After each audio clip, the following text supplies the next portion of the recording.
السلام علیکم ورحمۃ اللہ وبرکاتہ۔ کیا حال ہے میری سب پیاری بہنوں کا؟ اللہ سبحانہ و تعالیٰ آپ سب کو صحت اور ایمان کی بہترین حالت میں رکھے۔ نحمد و نصلی علی رسولہ الکریم، اما بعد، فاعوذ باللہ من الشیطان الرجیم، بسم اللہ الرحمن الرحیم۔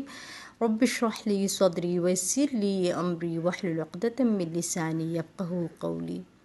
پیاری بہنوں، جیسا کہ ہم وضو کا طریقہ الحمدللہ، اس کی فضیلتیں اور اس کی اہمیت کو ماشاءاللہ سمجھ چکے ہیں، پڑھ چکے ہیں، اب انشاءاللہ اذان کے بارے میں بھی تھوڑا سا سمجھ لیتے ہیں کہ اذان کی کیا فضیلتیں ہیں اور کیا عمل ہم نے کرنا ہے اذان کے ساتھ، ٹھیک ہے؟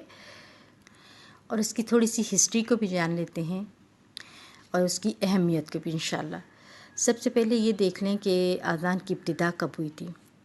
رسول اللہ صلی اللہ علیہ وسلم جب مدینہ منورہ تشریف لائے تو سوال پیدا ہوا کہ نماز کے اوقات کا اعلان کیسے کیا جائے۔ کچھ لوگوں نے یہ تجویز دی کہ نماز کے وقت بلند مقام پر آگ روشن کی جائے یا ناقوس بجایا جائے۔ حضرت انس رضی اللہ عنہ نے فرمایا ہے کہ بعض صحابہ نے کہا کہ آگ کا جلانا یا ناقوس بجانا یہود و نصارہ کی مشابہت ہے۔ پھر حضرت بلال رضی اللہ عنہ حکم دیے گئے کہ اذان کے کلمات کہیں، ٹھیک ہے؟ یہ کون سی؟ بخاری کی حدیث ہے، ٹھیک ہے، 378۔ پیاری بہنوں، میں ایک بات آپ لوگوں کے سامنے اچھے سے بیان کرنا چاہ رہی ہوں، وہ یہ ہے کہ اذان جو ہے وہ شاعر اللہ میں سے ہے۔ یعنی شاعر اللہ کس کو کہتے ہیں؟ اللہ کی نشانیوں میں سے ہے۔ تو اللہ کی نشانیوں کا یعنی شاعر اللہ کا احترام کرنا ہم سب مسلمانوں پر فرض ہے، ٹھیک ہے؟ لہٰذا جب اذان ہو تو اس کا احترام کرنا چاہیے۔ اس کا احترام کس طرح سے کرنا چاہیے؟ خاموشی کے ساتھ۔ بعض لوگ کیا کرتے ہیں، اپنے دوپٹے نہیں لیے ہوتے ہیں، اس وقت دوپٹے لے لیتے ہیں سر پہ کہ یہ احترام ہے، تو یہ احترام نہیں ہے۔ احترام وہی ہے جو سنت کے مطابق ہو۔ کچھ لوگوں کے پاس تو دوپٹے بھی نہیں ہوتے، وہ اپنے سروں پہ اپنے بیگز رکھ لیتی ہیں، تو یہ چیزیں جو ہیں سنت سے ثابت نہیں ہیں، ٹھیک ہے؟ سنت سے ثابت کیا ہے؟ احترام یہ ہے اس کا شاعر اللہ کا کہ اس کے عمل کریں جس کے بارے میں اللہ کے نبی صلی اللہ علیہ وسلم نے ہمیں بیان کیا ہے، جس کے بارے میں ہمیں بتایا ہے، ٹھیک ہے؟ ہم سب سے پہلے اذان کی فضیلت کو دیکھ لیتے ہیں، پھر انشاءاللہ سمجھتے ہیں کہ اللہ کے نبی صلی اللہ علیہ وسلم نے ہمیں کیا سکھایا ہے، ٹھیک ہے؟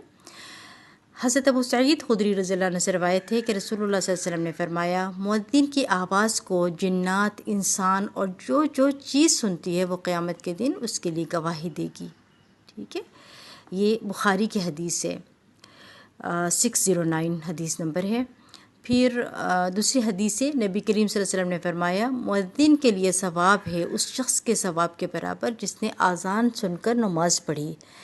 یعنی اس حدیث کا مفہوم یہ ہوا کہ مؤذن کی آواز سن کر جتنے آدمی مسجد میں آ کر نماز پڑھیں گے نا، ان سب کو اپنی اپنی نماز کا پورا ثواب تو ملے گا ہی، مگر مؤذن تمام نمازیوں کے ثواب کے برابر مزید اجر پائے گا، کیونکہ اس نے ان کو نماز کی طرف بلایا تھا، ٹھیک ہے؟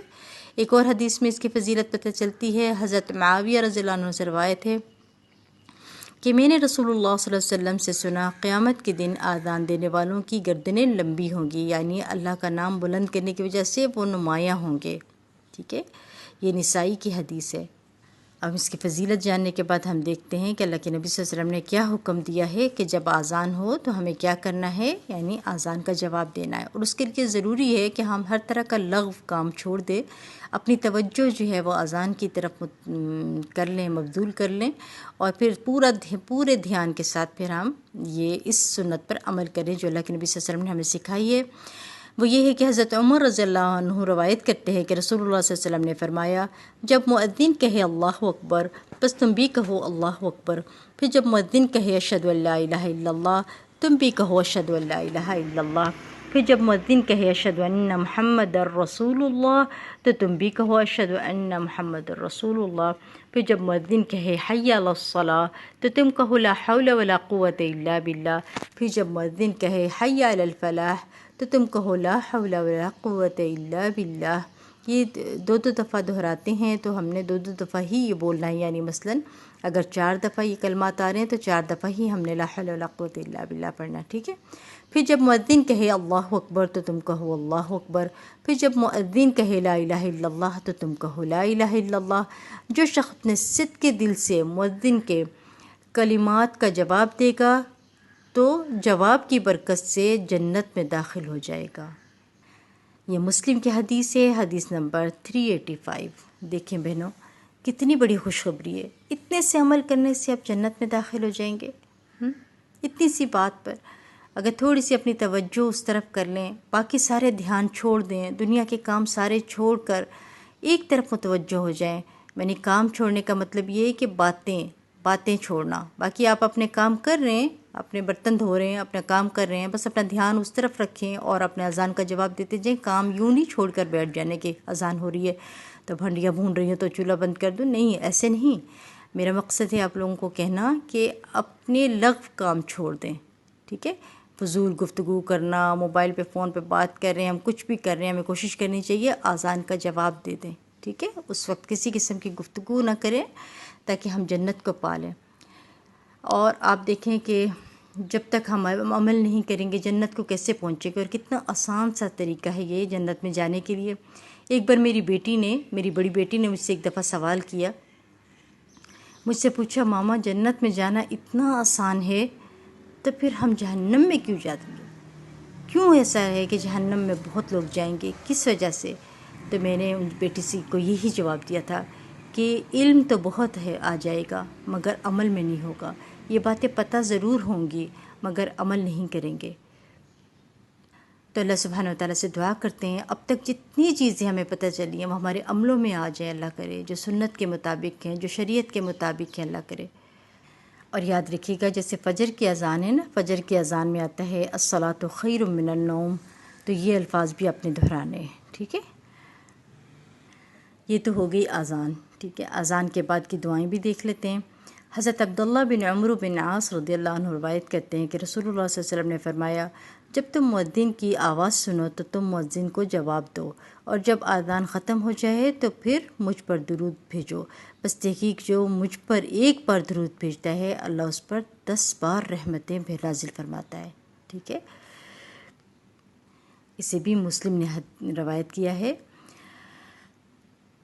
تو اس سے کیا پتہ چلتا ہے کہ بس جب مسلمان مردوں اور عورتوں کو چاہیے، ہم سب بہنوں کو، ہم سب کے بچوں کو، ہم سب کے مردوں کو چاہیے کہ جب مؤذن اذان ختم کرے تو ایک بار درود شریف پڑھے. ٹھیک ہے؟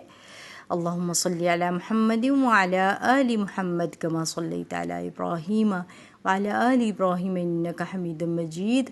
اللہم بارک علی محمد وعلی آل محمد کما بارکت علی ابراہیم وعلی آل ابراہیم انک حمید مجید. یا الہی رحمت بھیج محمد اور آل محمد صلی اللہ علیہ وسلم پر جیسے رحمت بھیجی تو نے ابراہیم علیہ السلام اور آل ابراہیم علیہ السلام پر. بے شک تو تعریف کیا گیا بزرگی والا ہے. یا الہی برکت بھیج محمد صلی اللہ علیہ وسلم پر اور آل محمد صلی اللہ علیہ وسلم پر جیسے برکت بھیجی تو نے ابراہیم علیہ السلام اور آل ابراہیم علیہ السلام پر. بے شک تو تعریف کیا گیا بزرگی والا ہے. پھر حضرت جابر رضی اللہ عنہ سے روایت ہے کہ رسول اللہ صلی اللہ علیہ وسلم نے فرمایا، جو شخص اذان کا جواب دے اور پھر اذان ختم ہونے پر یہ دعا پڑھے، اس کے لیے قیامت کے دن میری شفاعت واجب ہو جاتی ہے. کیا واجب ہو جاتی ہے؟ سبحان اللہ، شفاعت. ہم سب کو اللہ کے نبی صلی اللہ علیہ وسلم کی شفاعت کی بے انتہا ضرورت ہوگی اس وقت. اور اس کے لیے کیا دعا ہے؟ اللہم رب هذه الدعوة التامة والصلاة القائمة آت محمدا الوسيلة والفضيلة وابعثه مقاما محمودا الذي وعدته. اس کا ترجمہ یہ ہے، اس پوری پکار اذان کے اور قیامت تک قائم رہنے والی نماز کے رب محمد صلی اللہ علیہ وسلم کو وسیلہ اور بزرگی عطا فرما اور انہیں مقام محمود میں پہنچا جس کا تو نے ان سے وعدہ کیا ہے. اور یہ بخاری کی حدیث ہے، حدیث نمبر 614 ہے.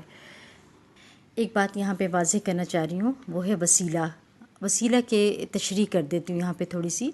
وسیلہ کے متعلق خود رسول اللہ صلی اللہ علیہ وسلم فرماتے ہیں، تحقیق وسیلہ بہشت میں ایک درجہ ہے جو صرف ایک بندے کے لائق ہے. یعنی جنت میں ایک درجہ ہے صرف ایک بندے کو ملنے والا ہے، اور میں امید رکھتا ہوں کہ وہ بندہ میں ہی ہوں. بس جس نے اذان کی دعا پڑھ کر اللہ سے میرے لیے وسیلہ مانگا اس کے لیے میری شفاعت واجب ہو گئی. ٹھیک ہے؟ شفاعت واجب ہوگی. مسلم کی حدیث ہے، حدیث نمبر ہے 384.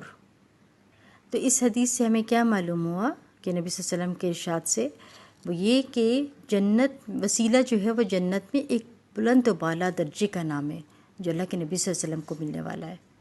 تو پھر اس سے کیا سمجھ آتی ہے کہ ہم نے درود شریف بھی پڑھنا ہے اور یہ دعا بھی پڑھنی ہے. اللہ کے نبی صلی اللہ علیہ وسلم کے لیے ہم نے دعا مانگنی ہے. تو اللہ کے حکم کے ساتھ پھر انشاءاللہ شفاعت بھی اللہ کے نبی صلی اللہ علیہ وسلم کی ہم پر واجب ہوگی. مگر یہ تبھی ہوگا نا جب ہم اذان کو سنیں گے اور اس کا جواب دیں گے اور پھر اس کے بعد دعائیں پڑھیں گے. اور اگر ہم سن ہی نہیں رہے، اذان پہ توجہ ہی نہیں دے رہے، احترام ہی نہیں کر رہے اس کا، ہم نے اس کو سنا ہی نہیں ہے کہ ہم نے جواب بھی نہیں دیا اور اس کے بعد پھر دعا بھی نہیں پڑھی، تو پھر شفاعت کی کیسے امید رکھتے ہیں ہم؟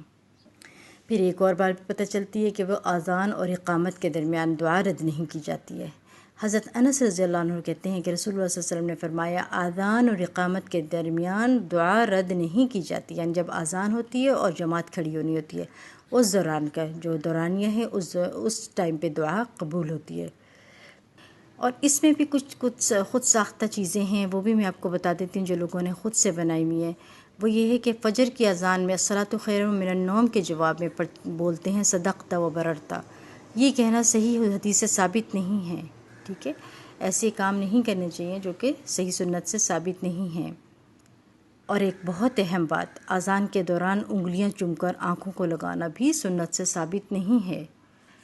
اور اذان سے پہلے درود پڑھنا بھی سنت سے ثابت نہیں ہے. پیاری بہنوں، ہمیں حتی الامکان کوشش کرنی چاہیے کہ ایسے عمل نہ کریں جو اللہ کے نبی صلی اللہ علیہ وسلم نے نہیں کیے ہیں. وہی عمل کریں جو آپ صلی اللہ علیہ وسلم نے کیے ہیں یا جس کا ہمیں حکم دیا ہے. ہم سب مسلمانوں کو رسول اللہ صلی اللہ علیہ وسلم کے فرمان میں کمی یا بیشی کرنے کے تصور سے بھی کانپ اٹھنا چاہیے. ہم نے ایسے کام نہیں کرنے ہیں جو اللہ کے نبی صلی اللہ علیہ وسلم نے نہیں کیے ہیں.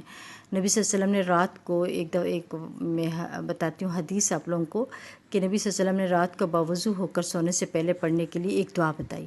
ٹھیک ہے، حضرت برہ بن عازب رضی اللہ عنہ نے پڑھ کر سنائی تو بنبی کی جگہ برسول کا، یعنی نبی کی جگہ رسول کہا.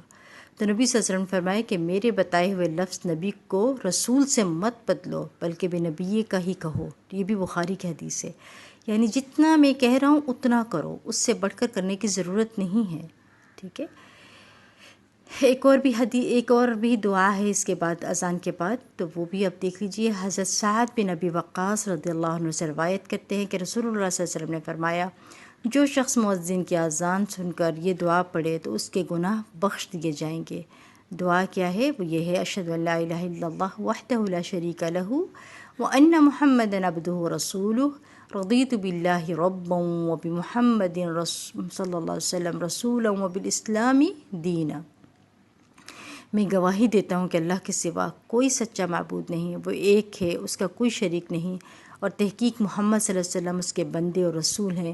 میں اللہ کے رب ہونے اور محمد صلی اللہ علیہ وسلم کے رسول ہونے اور اسلام کے دین ہونے پر راضی ہوں. تو پیاری بہنوں، اب مجھے امید ہے کہ آپ لوگوں کو اچھے سے سمجھ آ گئی ہوگی کہ سنت پر عمل کرنا کتنا ضروری ہے اور اس پر نہ کرنا کتنے بڑی گناہ کی بات ہے، کتنی بدعت میں شامل ہو جاتی ہے. لہٰذا ہم نے کوشش کرنی ہے، خود بھی اپنی اصلاح کرنی ہے اور اپنے بچوں کو بھی اور اپنے ارد گرد اپنے پیاروں کو بھی سب باتیں پیغامات دینے ہیں تاکہ ہم سب اصلاح کر سکیں اور اچھے طریقے کے ساتھ ہم اپنی عبادات کو انجام دے سکیں. جزاکم اللہ خیر. مجھے امید ہے آپ سب کو میری بات کی سمجھ آ گئی ہوگی. بارک اللہ فیکم وفی علمکم وفی عملکم. السلام علیکم ورحمۃ اللہ وبرکاتہ. سبحانک اللہم وبحمدک اشہد ان لا الہ الا انت استغفرک واتوب الیک.